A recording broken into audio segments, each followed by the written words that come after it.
السميع العليم من الشيطان الرجيم وما منع أن نرسل بالآيات إلا أن كذب بها الأولون وآتينا ثمود الناقة مبصرة فظلموا بها وما نرسل بالآيات إلا تخفيفا۔ حمد و ثنا کے لائق اللہ وحدہ لا شریک، خالق ارض و سما، مالک کائنات، بے شمار لاتعداد درود و سلام نبی اکرم صلی اللہ علیہ وسلم کی ذات گرامی پر۔ سیرت النبی صلی اللہ علیہ وسلم امت مسلمہ کے لیے اور تمام انسانوں کے لیے ایک رہنما کتاب ہے، اور آقا علیہ السلام کی زندگی ہر انسان کے لیے اس میں بہترین نمونہ ہے۔ پیارے رسول صلی اللہ علیہ وسلم کی زندگی سے متعلق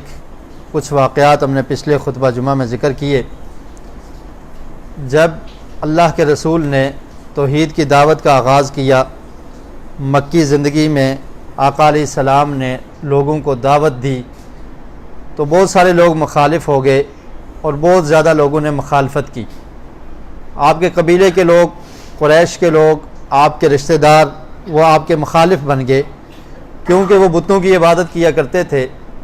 ان نے لات، منات اور عزا کو خدا یا خدا کے قریب یا خدا کا شریک سمجھ رکھا تھا، تو اس لیے وہ ایک اللہ کی عبادت کو پسند نہیں کیا کرتے تھے۔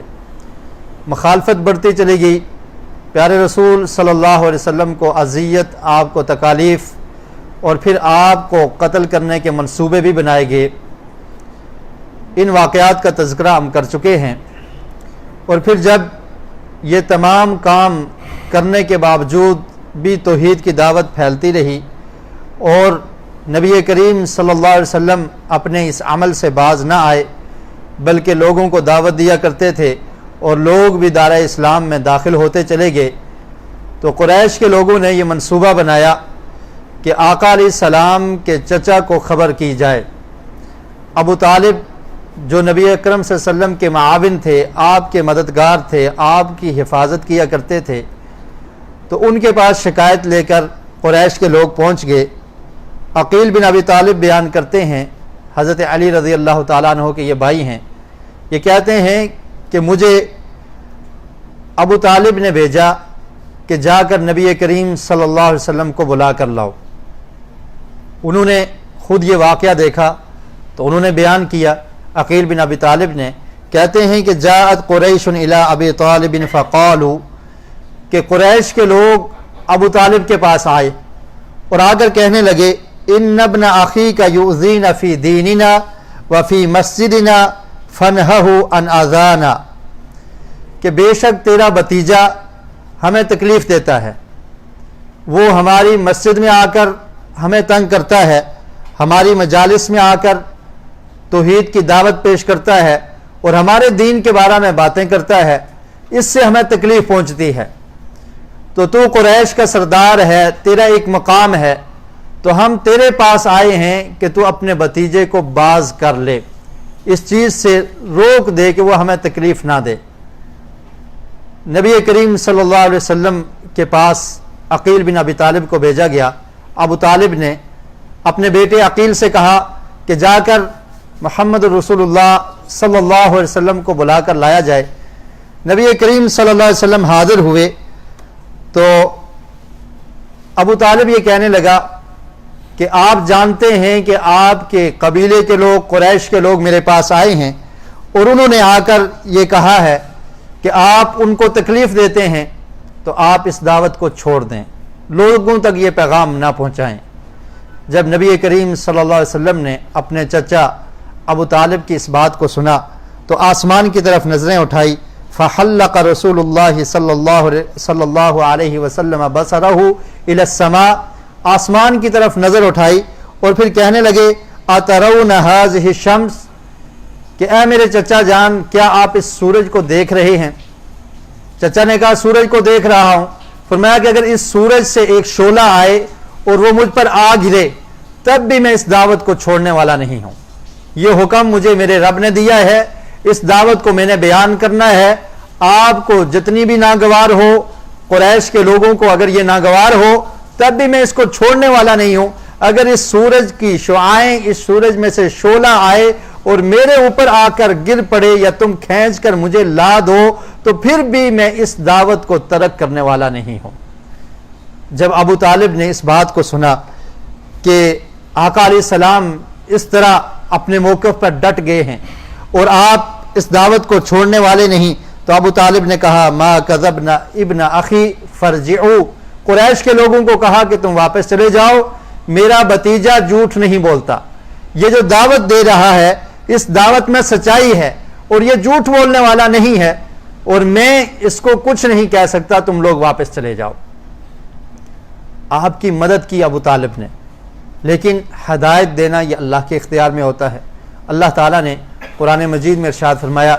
انک لا تہدی من احببت ولکن اللہ یہدی من یشاء, کہ اللہ کے رسول آپ جسے چاہتے ہیں آپ ہدایت نہیں دے سکتے. ہدایت دینا یہ ہماری ذمہ داری ہے, اور ہم جسے چاہتے ہیں اس کو ہدایت دیتے ہیں.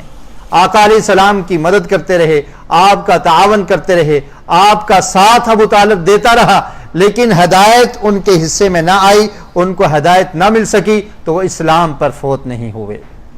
تو قریش نے یہ ایک طریقہ اختیار کیا کہ آپ کے چچا کو کہہ کر آپ کی دعوت کو روک دیا جائے تاکہ آپ اس دعوت سے بعد آ جائیں. تو نبی کریم صلی اللہ علیہ وسلم نے اس بات سے بھی انکار کر دیا اور کہا کہ میں اس دعوت سے بعد آنے والا نہیں ہوں, کیونکہ اللہ تعالیٰ نے مجھے اس چیز کا حکم دیا ہے یا ایھا المدثر قم فانذر, کہ اے کملی اوڑھنے والے آپ کھڑے ہو جائیں اور لوگوں کو جہنم کی آگ سے ڈرائیں اور انہیں جنت کی طرف بلائیں, انہیں توحید کا پیغام سنائیں تاکہ یہ جہنم کی آگ سے بچ کر جنت میں جانے والے بن جائیں.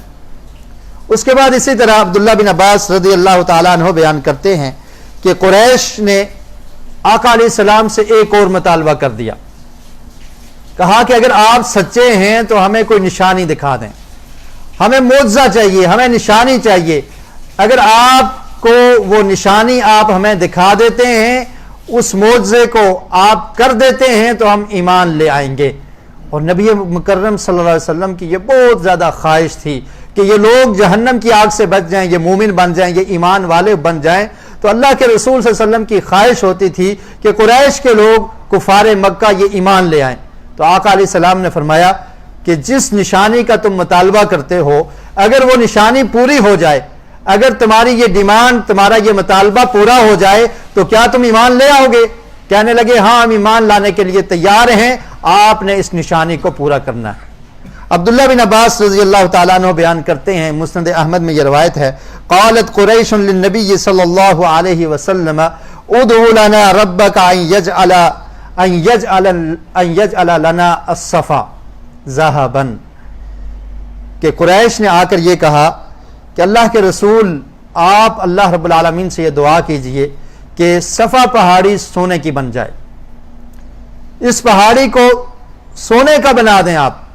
اگر یہ پہاڑی سونے کی بن جائے گی تو ہم مومن بن جائیں گے, ہم ایمان لے آئیں گے. اللہ کے رسول صلی اللہ علیہ وسلم جو اس بات پر حریص تھے کہ یہ لوگ ایمان والے ہو جائیں, یہ مومن بن جائیں, اللہ کے رسول نے اللہ تعالیٰ سے دعا کر دی کہ اللہ تعالیٰ اس پہاڑی کو سونے کا بنا دے تاکہ قریش کے لوگ یہ مطالبہ جو انہوں نے کیا ہے, اس نشانی کو دیکھ کر یہ ایمان والے بن جائیں. اللہ تعالیٰ میری دعا کو قبول کرتے ہوئے اس پہاڑی کو سونے کا بنا دے. جبریل امین علیہ السلام آ جاتے ہیں اور آ کر کہتے ہیں کہ اے اللہ کے رسول, ان ربک عز وجل یقرأ علیک السلام ویقول, کہ اللہ تعالیٰ نے آپ پر سلامتی بھیجی ہے اور اللہ تعالیٰ یہ فرما رہے ہیں ان شئت اصبح لهم الصفا ذهبا, کہ اگر آپ چاہتے ہیں تو اس پہاڑی کو ہم سونے کا بنا دیتے ہیں, سونے کی بن جائے گی. فمن کفر بعد ذلك منه عذبته عذابا لا اعذبه احدا من العالمین. لیکن یاد رکھیے اور اپنی قوم کو بھی اس بات سے خبردار کر دیجئے کہ اگر یہ نشانی پوری ہوگی, یہ لوگ پھر بھی ایمان نہ لائے, تو پھر میں ان کو ایسا عذاب دوں گا کہ ایسا عذاب کسی کو پہلا نہیں ملا ہوگا. اس طرح دردناک عذاب ان کو پہنچے گا. جبریل علیہ السلام نے آ کر یہ بتایا کہ اللہ تعالیٰ یہ فرماتے ہیں کہ اگر اس پہاڑی کو سونے کا بنا دیا جائے گا، ان کی اس بات کو تسلیم کر لیا جائے گا۔ اگر یہ نشانی دیکھنے کے بعد، یہ معجزہ دیکھنے کے بعد بھی یہ قریش کے لوگ ایمان نہ لائے تو پھر انہیں دردناک عذاب کا سامنا کرنا ہوگا، اور ایسا عذاب ان پر آئے گا کہ جو اس سے پہلے کبھی کسی قوم پر عذاب نہیں آیا۔ اور پھر دوسری یہ بات رکھی کہ اگر آپ چاہتے ہیں وَإِن شِئْتَ فَتَحْتُ لَهُمُ بَابُ التَّوْبَةِ وَالرَّحْمَةِ، تو اگر آپ چاہتے ہیں تو ان کے لیے توبہ اور رحمت کا دروازہ کھلا رہے۔ یہ لوگ اگر ایمان نہیں لائیں گے، ان کی نسلوں میں سے کسی کو توفیق مل سکتی ہے، ان کی اولاد میں سے کسی کو توفیق مل سکتی ہے، اور ان میں سے ہی کوئی لوگ مسلمان بن سکتے ہیں۔ اگر آپ یہ چاہتے ہیں کہ ایسا برقرار رہے تو پھر ان کی یہ نشانی اور یہ مطالبہ پورا نہیں ہوگا۔ تو نبی اکرم صلی اللہ علیہ وسلم کو اللہ رب العالمین نے رحمت للعالمین بنا کر مبعوث کیا۔ آپ نے فرمایا کہ میں یہ چاہتا ہوں کہ رحمت کا دروازہ کھلا رہے، یہ لوگ اس عذاب کا شکار ہو جائیں گے تو پھر ان سے توبہ کا اور رحمت کا دروازہ بند ہو جائے گا۔ تو اللہ رب العالمین نے رحمت اور توبہ کے دروازے کو کھلا رکھا اور فرمایا کہ ممکن ہے یہ لوگ مومن بن جائیں، یا ان کے قوم میں سے کوئی ایسا انسان جو ایمان کو قبول کر لے اور مسلمان بن جائے، ان کے لیے توبہ اور رحمت کے دروازے کو کھلا رکھتے ہیں۔ اور پھر اللہ تعالیٰ نے سورہ اسراء میں، قرآن مجید میں یہ آیت بھی نازل کر دی، وَمَا مَنَعَنَا أَن نُرْسِلَ بِالْآيَاتِ إِلَّا أَن كَذَّبَ بِهَا الْأَوَّلُونَ، کہ یہ نشانیاں پورا کرنا یہ کوئی مشکل نہیں ہے، ہمیں یہ نشانیاں پوری کر دینا اور معجزات اللہ کے رسول کو عطا کر دینا کس بات نے روکا ہے؟ اس بات نے روکا ہے کہ ان کذب بها الاولون، کہ تم سے پہلے لوگوں نے بھی نشانیوں کے مطالبے کیے تھے، اور جب ان کے پاس نشانیاں آ گئی اس پر وہ ایمان نہ لائے تو وہ اللہ کے عذاب کا شکار ہو گئے تھے۔ تو تم پر بھی ایسا عذاب آ سکتا ہے، اس وجہ سے اس نشانی کو پورا نہیں کیا گیا۔ اور پھر فرمایا وَآتَيْنَا ثَمُودَ النَّاقَةَ مُبْصِرَةً فَظَلَمُوا بِهَا وَمَا نُرْسِلَ بِالْآيَاتِ إِلَّا تَخْفِيفًا، اور فرمایا کہ قوم سمود کو دیکھ لو، ان نے مطالبہ کیا اور وہ معجزات اللہ رب العالمین نے عطا کر دیے، اور ان معجزات کو دیکھنے کے بعد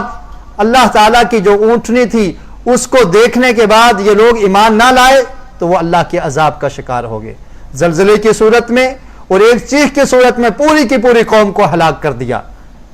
تو اگر تم لوگوں کی اس مطالبے کو پورا کر دیا جائے تو پھر بھی اگر تم ایمان نہ لائے تو تمہارا حشر بھی وہی ہوگا جو اس سے پہلے لوگوں کا ہوا ہے۔ تو اس طرح کے یہ مطالبات مشرکین کیا کرتے تھے، اور پھر اللہ رب العالمین نے ان کو بہت ساری نشانیاں ایسی اللہ کے رسول کو عطا کی کہ جن کو دیکھ کر اور جن پر ایمان لا کر ہر انسان حق اور سچ کو پہچان سکتا تھا۔ قرآن مجید ایک عظیم معجزہ ہے۔ قرآن مجید اللہ رب العالمین کی طرف سے یہ رہتی دنیا تک نبی کریم صلی اللہ علیہ وسلم کو جو معجزہ عطا کیا گیا ہے، یہ عظیم نشانی ہے کہ اس میں اللہ رب العالمین نے کفار کو یہ چیلنج بھی کیا کہ تم اس جیسی ایک آیت پیش کر کے دکھا دو، اس جیسی ایک سورت، ایک آیت، 10 آیات۔ قرآن مجید میں 3 طرح کی چیلنجز کیے گئے کہ اس جیسی 10 آیات پیش کر کے دکھا دو، 10 آیات نہیں، ایک سورت پیش کر کے دکھا دو، ایک آیت اس جیسی لا سکو، اگر تم چاہتے ہو تو لا سکو، تم بتاؤ اگر تم اس چیز کو مانتے نہیں ہو کہ یہ اللہ کا کلام نہیں ہے۔ تو بے شمار نشانیاں دیکھنے کے باوجود یہ لوگ انکار کرتے رہے اور ایمان نہ لائے۔ اور پھر اللہ رب العالمین نے چاند کو 2 ٹکڑے کر کے یہ نشانی بھی کفار مکہ کو اور مشرکین کو دکھا دی۔ حضرت انس بن مالک رضی اللہ تعالیٰ عنہ روایت کرتے ہیں، ان اہل مکہ سألوا رسول اللہ صلی اللہ علیہ وسلم ان یریہم آیہ، کہ قریش کے لوگوں نے نبی کریم صلی اللہ علیہ وسلم سے یہ سوال کیا کہ ہم کوئی نشانی دیکھنا چاہتے ہیں، آپ ہمیں کوئی نشانی دکھائیں تب ہم ایمان لائیں گے۔ فأراہم القمر شقتین حتی رعوا حراء بینہما، تو حضرت انس بن مالک بیان کرتے ہیں کہ اللہ تعالیٰ نے چاند کے 2 ٹکڑے کر دیے، اور پھر اس طرح سے وہ 2 ٹکڑے علیحدہ علیحدہ نظر آئے کہ درمیان میں ہرا پہاڑ کو کھڑا کر دیا، ایک ٹکڑا دوسری طرف ہے، دوسرا ٹکڑا دوسری طرف ہے، اور تمام کے تمام قریش کے لوگوں نے اس چیز کا مشاہدہ کر لیا، دیکھ لیا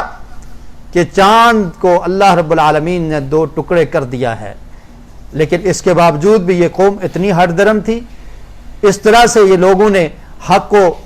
قبول کرنے حق کو قبول نہیں کیا کرتے تھے, حق کو جھٹلا دیا کرتے تھے, کہ یہ واضح نشانی دیکھنے کے بعد بھی ان لوگوں نے یہ کہا کہ یہ تو جادو ہے. اور کچھ کہنے لگے کہ اللہ کے رسول نے ممکن ہے ہماری آنکھوں پہ جادو کر لیا ہے. آپ ان لوگوں سے پوچھئے جو اس ٹائم مکہ میں موجود نہیں تھے, کہیں سفر میں گئے ہوئے ہیں,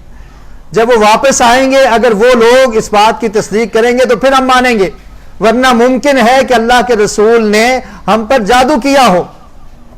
اور یہ جادو کی وجہ سے چاند کے 2 ٹکڑے ہو گئے ہوں. اور جب وہ لوگ واپس آئے, ان سے پوچھا گیا تو انہوں نے بھی اس بات کی تصدیق کی کہ فلاں وقت ہم نے دیکھا ہے کہ یہ چاند 2 ٹکڑے ہو گیا تھا اور دونوں ٹکڑے علیحدہ علیحدہ تھے. تو اللہ رب العالمین نے یہ نشانی بھی ان کو دکھا دی. اس کے باوجود یہ لوگ ایمان نہ لانے والے تھے اور اللہ کے رسول صلی اللہ علیہ وسلم کی علامات نشانیوں کو پہچاننے کے باوجود ان نے ایمان لانے سے انکار کر دیا. قرآن مجید میں بھی اللہ تعالیٰ نے یہ شق قمر کا واقعہ, اس کا تذکرہ کیا سورہ قمر میں, اقتربت الساعۃ وانشق القمر, فرمایا کہ قیامت بہت قریب آ گئی ہے اور چاند 2 ٹکڑے ہو چکا ہے. مطلب یہ ہے کہ قرب قیامت اور قیامت کی نشانیوں میں سے ایک یہ نشانی تھی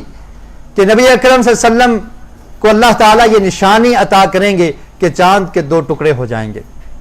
اور وہ نشانی پوری ہو گئی. اور اللہ کے رسول صلی اللہ علیہ وسلم نے ارشاد فرمایا, صحیح مسلم میں حدیث ہے, آقا علیہ السلام نے ارشاد فرمایا کہ انا والساعۃ کہاتین, فرمایا کہ میں اور قیامت یہ 2 انگلیوں کی طرح ہیں. جس طرح یہ 2 انگلیاں آپس میں ملی ہوئی ہیں, اسی طرح میرے بعد میں آخری نبی ہوں اور میرے بعد قیامت میں آنے میں زیادہ دیر نہیں ہے. مطلب یہ ہے کہ جو وقت گزر چکا ہے وہ بہت زیادہ ہے اور قیامت کے آنے میں جو وقت رہ چکا ہے وہ بہت کم ہے. اس لیے اللہ تعالیٰ نے قرآن مجید میں ارشاد فرمایا اقتربت الساعہ, کہ قیامت کا وقت بہت قریب ہے. وانشق القمر, اور چاند کا 2 ٹکڑے ہو جانا یہ قیامت کی نشانیوں میں سے ایک نشانی ہے جو اللہ رب العالمین نے جس نشانی کو ظاہر کر دیا اور لوگوں کو دکھا دیا کہ قیامت بالکل قریب ہے. اور پھر اس میں یہ بھی اللہ رب العالمین نے لوگوں کو دکھایا کہ یہ چاند جو اتنا بڑا ہے اور جس کی روشنی پورے آسمان کو روشن کر دیتی ہے اور جس کی وجہ سے لوگ راستہ معلوم کر سکتے ہیں, اس کی روشنی میں چلتے ہیں, اتنا بڑا نور سے بھرا ہوا یہ چیز, اس کو اگر اللہ تعالیٰ 2 ٹکڑے کر سکتے ہیں تو قیامت جب برپا ہوگی تو یہ آسمان بھی پھٹ جائے گا, اور قیامت جب برپا ہوگی تو یہ سورج بھی مرجھا جائے گا, اس کی روشنی ختم ہو جائے گی, یہ بے نور ہو جائے گا, ستارے گر پڑیں گے. اور رب العالمین نے قرآن مجید میں ان تمام چیزوں کا تذکرہ کیا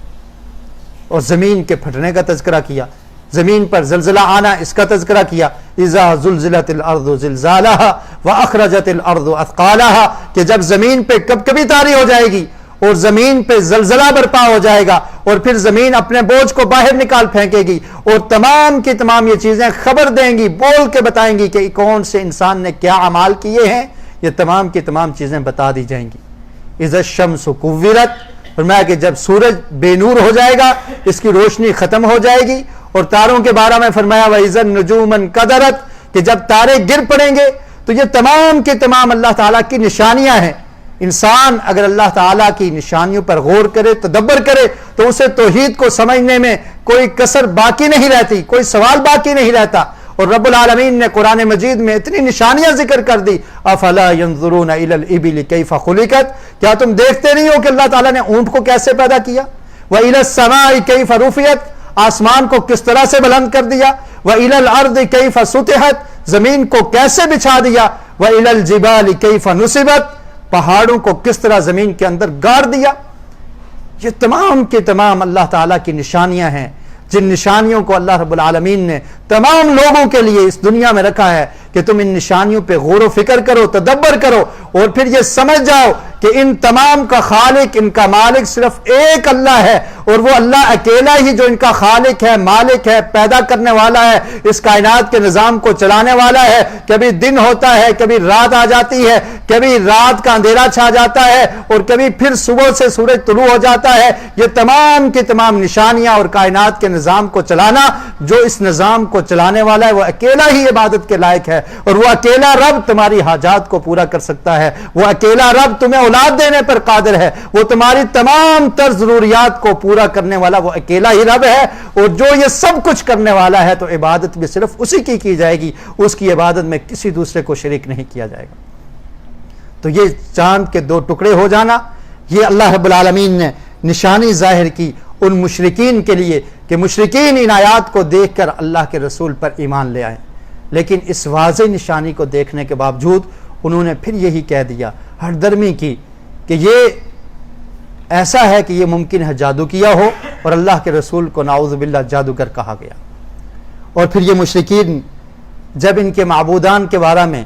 جن کی یہ عبادت کیا کرتے تھے, ان کے بارے میں اللہ کے رسول یہ کہا کرتے تھے کہ ان میں کوئی خیر نہیں ہے, ان میں کوئی بلائی نہیں ہے. اور پھر رب العالمین نے قرآن مجید میں ارشاد فرمایا کہ تم اور جن کی تم عبادت کرتے ہو حسب جہنم, تم جہنم میں اکٹھے ہوگے, یہ سب جہنم میں جائیں گے. جب یہ آیت نازل ہوئی اور نبی اکرم صلی اللہ علیہ وسلم نے جب یہ کہا بتوں کے بارے میں, تو ان مشرکین کی ہٹ درمی کو دیکھیے. یہ کہنے لگے آپ کے نبی عیسیٰ علیہ السلام کی بڑی رسپیکٹ کرتے ہیں, عیسیٰ علیہ السلام کی بڑی عزت کرتے ہیں, اور عیسیٰ علیہ السلام اللہ کے برگزیدہ پیغمبر ہیں, اور نبی کریم صلی اللہ علیہ وسلم بھی ان کی تعریف کیا کرتے تھے, اور ان کا نام بڑے عزت اور احترام سے لیا کرتے تھے. تو مشرکین مکہ نے یہ کہنا شروع کر دیا کہ نصارہ عیسائی عیسیٰ علیہ السلام کو انہوں نے معبود بنا رکھا ہے, وہ عیسیٰ علیہ السلام کی عبادت کرتے ہیں. اور رب العالمین نے قرآن مجید میں فرمایا ہے کہ جس کی عبادت کی جاتی ہے وہ بھی تمہارے ساتھ جہنم میں ہوگا. تو گویا کہ تم عیسیٰ علیہ السلام کو بھی جہنم میں لے کے جانا چاہتے ہو, نعوذ باللہ من ذالک. یہ کٹ حجتی اور اس طرح باس اور مباحثہ, جبکہ اللہ رب العالمین نے عیسیٰ علیہ السلام کے بارے میں قرآن مجید میں واضح ارشاد فرمایا کہ عیسیٰ علیہ السلام یہ کہا کرتے تھے کہ صرف اللہ کی عبادت کرو اور میں اللہ کا بندہ ہوں. اور اس آیت میں بھی اللہ تعالی نے فرمایا ما تعبدون, کہ جن بتوں کی تم عبادت کرتے ہو. اور مشرکین کو کہا کہ جن بتوں کی تم عبادت کرتے ہو, جن مورتیوں کو تم نے بنا رکھا ہے, یہ تمہارے ساتھ جہنم میں جائیں گی. تو انہوں نے اپنے موقف میں تبدیلی نہ کرتے ہوئے اور یہ ہٹ درمی کرتے ہوئے اس میں عیسیٰ علیہ السلام کو بھی شامل کرنے کی کوشش کی. اللہ رب العالمین نے قرآن مجید میں فرمایا وَلَمَّا ضُرِبَ ابْنُ مَرْيَمَ مَثَلًا إِذَا قَوْمُكَ مِنْهُ يَصُدُّونَ, اذا قومک منہم یصدون. فرمایا کہ جب ابن مریم عیسیٰ علیہ السلام کا تذکرہ قرآن مجید میں آتا ہے تو یہ تیری قوم کے لوگ چیخ اٹھتے ہیں, شور کرتے ہیں, اور پھر اس طرح کی باتیں کرتے ہیں کہ جس میں عیسیٰ علیہ السلام کی توہین ہوتی ہے, اور جس میں عیسیٰ علیہ السلام کے بارے میں یہ اس طرح کی باتیں کرنے کی کوشش کرتے ہیں, حالانکہ عیسیٰ علیہ السلام صرف اللہ کی عبادت کا حکم دیا کرتے تھے. اور اسی طرح یہ لوگ مشرکین مکہ یہودیوں سے سوال کیا کرتے تھے, پوچھتے تھے کہ کوئی ایسا سوال ہمیں بتا دو کہ جو ہم اللہ کے رسول سے کریں اور اللہ کے رسول اس کا جواب نہ دے سکیں, تاکہ مسلمانوں میں شک اور شبہ کو پیدا کیا جائے, اور اللہ کے رسول صلی اللہ علیہ وسلم سے ہم ایسے ایسے سوال کریں جس کا وہ جواب نہ دے سکیں. یہودیوں سے پوچھا تو یہودیوں نے کہا کہ تم اللہ کے رسول سے روح کے متعلق سوال کرو. جب تم روح کے متعلق سوال کرو گے تو وہ سمجھتے تھے, یہودی چونکہ اپنے آپ کو علم و دانش والا سمجھا کرتے تھے, اور وہ سمجھتے تھے کہ ہم اہل کتاب ہیں, ہمارے پاس علم ہے,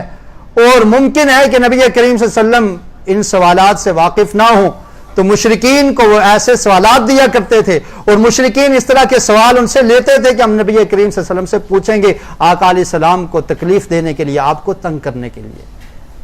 یہودیوں سے جب یہ کہا گیا, عبداللہ بن عباس رضی اللہ تعالی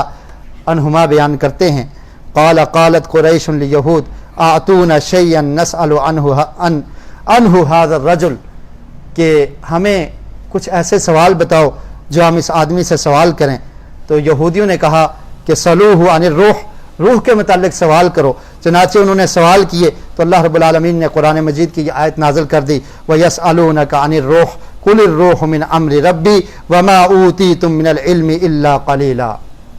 اللہ تعالیٰ نے فرمایا کہ یہ آپ سے روح کے متعلق سوال کرتے ہیں, آپ کہہ دیجئے قُلِ الرُّوحُ مِنْ أَمْرِ رَبِّي, کہ یہ رب کا حکم ہے. انسان کے جسم میں جو روح ہے یہ رب کا حکم ہے, اور جب انسان فوت ہوتا ہے اللہ تعالیٰ کا حکم,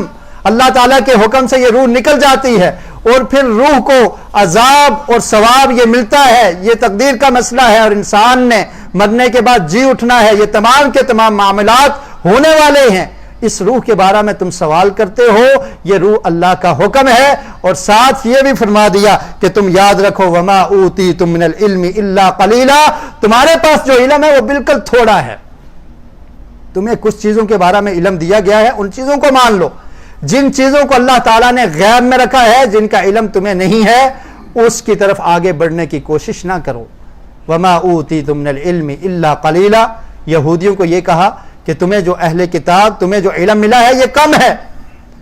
اور تم نے اگر ایمان لانا ہے تو تمہاری کتابوں میں نبی کریم صلی اللہ علیہ وسلم کی نبوت کے بارے میں جو نشانیاں موجود ہیں ان کو پڑھو، ان کو قبول کرو، ان کو تسلیم کرتے ہوئے اللہ کے رسول کی نبوت کا اقرار کر لو، اور ایسے ایسے سوال کرتے ہو، تمہیں ان چیزوں کے بارے میں علم ہی نہیں ہے، اور تمہیں اللہ تعالیٰ نے بہت کم علم دیا ہے۔ اس سے یہ بھی پتہ چلتا ہے کہ انسان کے پاس جتنا بھی علم ہو وہ علم کم ہے، وہ زیادہ نہیں ہے۔ انسان کتنا بڑا بھی عالم کیوں نہ بن جائے، اس کے پاس علم کی مقدار بہت کم ہوتی ہے۔ اللہ رب العالمین علام الغیوب ہے، اللہ تعالیٰ بہت سارا علم، اور اللہ تعالیٰ سب کچھ جاننے والا ہے، اللہ سے کچھ مخفی نہیں ہے، لیکن اللہ رب العالمین نے کائنات کے بارے میں جو علم ہے وہ انسانوں کو کم ہی دیا ہے۔ جب یہ آیت نازل ہوئی، یہودیوں کو اس سوال کا بھی جواب مل گیا، اور مشرکین مکہ کو بھی اس سوال کا جواب مل گیا۔ حضرت عبداللہ بن عباس، عبداللہ بن مسعود بیان کرتے ہیں کہ مدینہ منورہ میں نبی کریم صلی اللہ علیہ وسلم کے ساتھ تھا، تو کچھ یہودیوں نے بھی یہ سوال کیا روح کے متعلق، قریش کو بھی بتایا کہ تم جا کر سوال کرو، اور پھر یہودیوں نے بھی یہ سوال کیا، تو کہتے ہیں کہ میں اللہ کے رسول کے ساتھ تھا، تو جب یہودیوں نے یہ سوال کیا تو اللہ کے رسول خاموش ہو جاتے ہیں۔ اس سے یہ پتہ چلتا ہے کہ اگر کسی چیز کا علم نہیں ہے تو انسان خاموش ہو جائے، اور خاموش ہو جانا، کسی چیز کے بارے میں یہ کہنا کہ اللہ بہتر جانتا ہے، یہ بھی بہت بڑا علم ہے۔ یہ ضروری نہیں ہوتا کہ ہر چیز کے متعلق انسان کچھ نہ کچھ بتانے کی کوشش کرے، اور خاص کر کے دین کے مسئلے میں اپنی طرف سے بات کرنا یہ بہت بڑا جرم ہے۔ اللہ کے رسول خاموش ہو جاتے ہیں،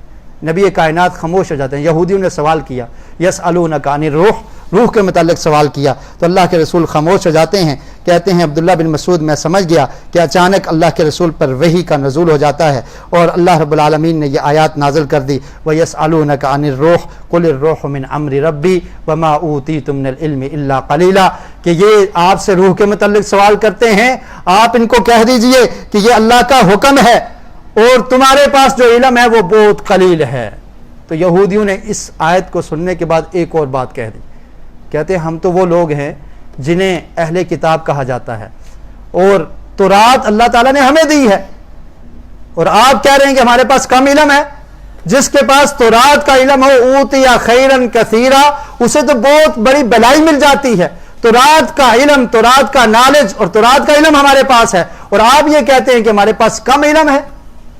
ہمارے پاس تو بہت بڑا علم ہے۔ تو اللہ رب العالمین نے ان کے جواب میں قرآن مجید کی یہ آیت نازل کی لو کان البحر مدادا لکلمات ربی لنفد البحر، کہ اگر سمندر کا پانی دیکھ لو، یہ سمندر کا پانی اگر تمام کے تمام اس کو سیاہی بنا دیا جائے، اور پھر اس سیاہی سے اللہ کے کلمات کو لکھنا شروع کر دیا جائے، تو یہ سمندر ختم ہو سکتا ہے، دنیا کا تمام پانی ختم ہو سکتا ہے، لیکن اللہ کے کلمات ختم نہیں ہو سکتے۔ تمہارا علم اس سمندر کے مقابلے میں ایک چونچ کے برابر، ایک قطرے کے برابر بھی نہیں ہے، تمہارے پاس تو کچھ علم نہیں ہے۔ تو رات میں جو نشانیاں اللہ تعالیٰ نے ذکر کی ہیں، تم ان کو مان کر نبی کریم صلی اللہ علیہ وسلم کی نبوت کو مان لو اور اس پر ایمان لے آؤ، یہی تمہارے لیے بہتر ہے۔ تو اس طرح سے یہ یہودیوں کی بھی ہٹ درمی تھی کہ حسد کی وجہ سے انہوں نے آقا علیہ السلام کی نبوت اور رسالت کو قبول نہ کیا، اور مشرکین بھی ان سے اس طرح کے سوالات کیا کرتے تھے کہ تاکہ ہم نبی کریم صلی اللہ علیہ وسلم کو عاجز کر دیں۔ اللہ رب العالمین اللہ کے رسول پر وحی نازل کر دیا کرتے تھے، اور جو بھی معاملہ ہو اس کے بارے میں اللہ تعالیٰ اپنے پیارے رسول نبی مکرم صلی اللہ علیہ وسلم کو خبردار کر دیا کرتے تھے۔ اور اسی طرح مشرکین نے ایک اور حربہ استعمال کیا، اور کہنے لگے قرآن مجید کے متعلق کہ یہ کلام جو اللہ کے رسول پر نازل ہوئی ہے، یہ اللہ کے رسول نے عجمی لوگوں سے سیکھی ہے، اور یہ کچھ لوگوں سے سیکھ کر اللہ کے رسول اس کو بیان کر رہے ہیں۔ رب العالمین نے قرآن مجید میں اس چیز کا جواب دیا وَلَقَدْ نَعْلَمُ أَنَّهُمْ يَقُولُونَ إِنَّمَا يُعَلِّمُهُ بَشَرٌ لِسَانُ الَّذِي يُلْحِدُونَ إِلَيْهِ آجَمِيٌّ وَهَذَا لِسَانٌ عَرَبِيٌّ مُبِينٌ، کہ یہ لوگ یہ دعویٰ کرتے ہیں، یہ کہتے ہیں کہ نبی کریم صلی اللہ علیہ وسلم نے یہ قرآن کسی اجمی آدمی سے سیکھا ہے؟ اصل میں مکہ میں 2 غلام تھے جن کا تعلق عیسائی مذہب سے تھا، اور مسلم الحضرمی بیان کرتے ہیں کہ یہ 2 ہمارے غلام تھے اور یہ تلواریں بنایا کرتے تھے، اور یہ تورات کو پڑھتے تھے عبرانی زبان میں۔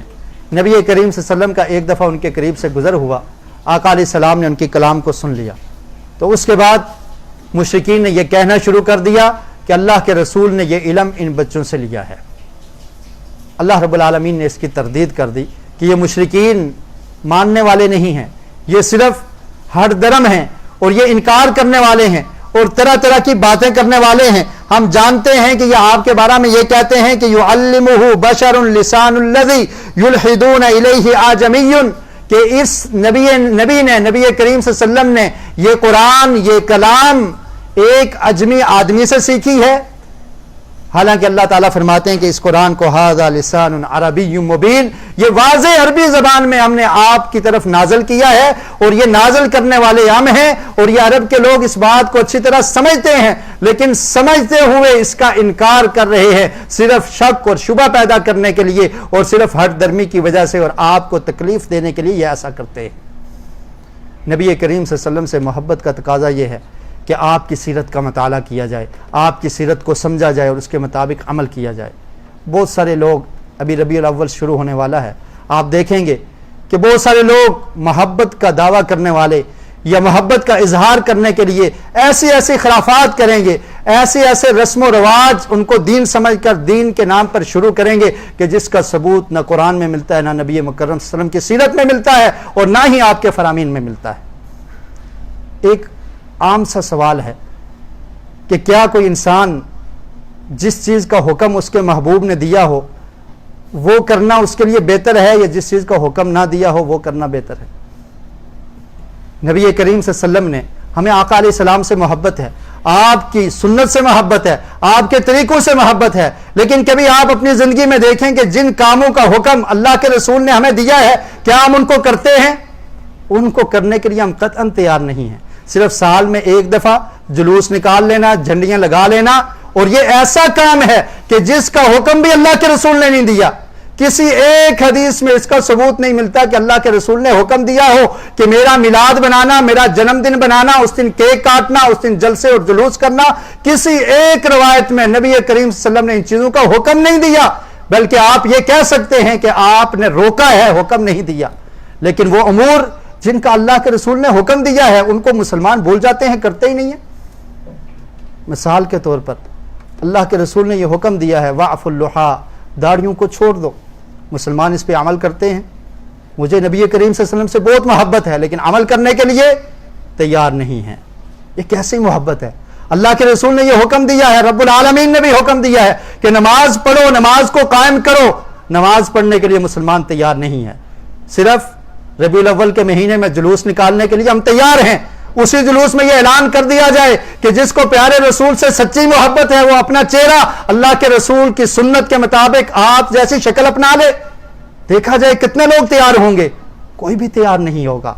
اس سے یہ پتہ چلتا ہے کہ ہم محبت کے دعوے میں سچے نہیں ہیں، ہم جھوٹے ہیں۔ اور اللہ کے رسول صلی اللہ علیہ وسلم کی ایک حدیث سنا کر بات کو ختم کرتا ہوں۔ ایک صحابی ربیعہ بن کعب الاسلمی رضی اللہ تعالیٰ عنہ کہتے ہیں کنت ابیت مع رسول اللہ صلی اللہ علیہ وسلم، کہتے ہیں کہ میں اللہ کے رسول صلی اللہ علیہ وسلم کے ساتھ میں نے رات گزاری، اور پھر جب صبح ہوئی فَأَتَيْتُهُ بِوَضُوئِهِ وَحَاجَتِهِ، تو میں اللہ کے رسول صلی اللہ علیہ وسلم کے لیے وضو کا پانی لے کر آیا اور طہارت کے لیے جن چیزوں کی ضرورت ہوتی ہے وہ میں نے پیش کر دی۔ جب آقا علیہ السلام نے وضو کر لیا اور پھر مجھ سے پوچھا کہ فقال علی، مجھے کہا سل، کیا ربیعہ بن کعب اسلمی سوال کیجئے، کوئی سوال ہے، کوئی ضرورت ہے، طلب کیجئے۔ تو وہ صحابی کہتے ہیں اسألک مرافقتک فی الجنہ، کہ اے اللہ کے رسول مجھے ایک ہی سوال آپ سے کرنا ہے کہ مجھے آپ کا ساتھ چاہیے جنت میں، یہی سوال ہے اور کوئی سوال نہیں ہے۔ اللہ کے رسول نے فرمایا ربیعہ کوئی اور سوال ہو بتا دو۔ فرمایا نہیں اللہ کے رسول صرف یہی سوال ہے، قلت ہوا ذاک، یہی سوال ہے کہ میں جنت میں آپ کا ساتھ چاہتا ہوں، دنیا میں میں نے آپ کی صحبت مجھے مل گئی، لیکن جنت میں آپ کا مقام بلند ہوگا، آپ اعلیٰ درجات پر فائز ہوں گے اور میرا ٹھکانہ شاید آپ کے ساتھ نہ ہو۔ میں یہ چاہتا ہوں کہ جیسے دنیا میں صحبت ملی ہے، کل قیامت کے دن آپ کی شفاعت مل جائے، آپ کی سفارش مل جائے، آپ کا ساتھ مجھے مل جائے۔ ذرا حدیث پہ غور کیجئے گا کہ اللہ کے رسول نے اس صحابی کو یہ کہا کہ ہر ربیع الاول کے مہینے میں تم نے جلوس نکالنا ہے، تم نے مال کو ضائع کرنا ہے، تم نے ڈانس کرنے ہیں، تم نے حلوہ خوری کرنی ہے، تم نے گلی اور بازار کو سجانا ہے۔ اس چیز کا حکم اللہ کے رسول نے دیا ہی نہیں، بلکہ کس چیز کا حکم دیا؟ اس چیز کو کرنے کے لیے مسلمان قطعاً تیار نہیں ہے۔ اللہ کے رسول نے فرمایا ربیہ یاد رکھ، فَأَعِنِّي عَلَى نَفْسِكَ بِكَثْرَةِ السُّجُودِ، تو میری مدد کر، کچھ کام تجھے بھی کرنا پڑے گا، تجھے میرا ساتھ مل جائے گا۔ کیا کام کرنا ہے؟ بِكَثْرَةِ السُّجُودِ، زیادہ سے زیادہ سجدے کیا کر، نفلی نماز کثرت سے پڑھا کر، نمازوں کی پابندی کیا کر، تو تجھے میرا ساتھ مل جائے گا، تو جنت میں میرا ساتھی بن جائے گا۔ اس عمل کو کرنے کے لیے تو ہم تیار نہیں، لیکن وہ کام جس کو غیر مسلم لوگوں نے شروع کیا کرسمس کے نام پر، مسلمان اس کو شروع کر چکے ہیں، اس کو اپنا چکے ہیں، اور پھر یہ سمجھتے ہیں کہ ہم حقیقی محبت کرنے والے ہیں، اور جو لوگ اس کام سے دور ہوتے ہیں ان پہ گستاخی کا فتویٰ لگ جاتا ہے کہ آپ محبت کرنے والے نہیں۔ آپ اپنے گریبان میں خود جھانک لیجئے، خود دیکھ لیجئے، کیا بازاروں میں جھنڈیاں لگانا، کیا اس طرح جلوس نکالنا، کیا میلاد کے نام پر خرافات کرنا یہ اصل دین ہے، یا اس کا حکم اللہ کے رسول نے دیا ہے، یا اس طرح محبت پیارے رسول کے صحابہ نے کی ہے؟ قطعاً ایسا کسی روایت سے نہیں ملے گا۔ لیکن جو کام مسلمان کے کرنے کے تھے، دین پر عمل کرنا، سنت کے ساتھ محبت کرنا، نمازوں کی پابندی کرنا، اپنے طریقے کو، اپنے معاشرے کو سنت کے مطابق استوار کرنا، دین کی دعوت دینا، دین کو پھیلانا، مسلمان ان تمام کاموں کو بھول کر صرف خرافات کو شروع کر چکے ہیں۔ اللہ رب العالمین سے دعا ہے کہ اللہ تعالیٰ صحیح معنوں میں ہمیں اسلام کو سمجھنے کی اور اس پر عمل کرنے کی توفیق نصیب فرمائے۔